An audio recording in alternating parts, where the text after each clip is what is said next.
এখন যখন তুমি বাথরুমে যাও খুব গন্ধ হয়। বয়সটা হয়েছে তো, তোমার পুত্রবধূ এটা একেবারে সহ্য করতে পারে না।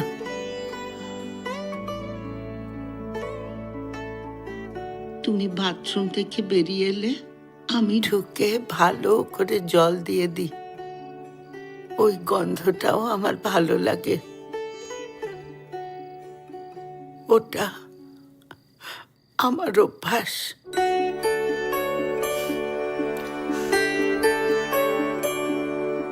এই অভ্যাসগুলোই আমার কাছে প্রেম।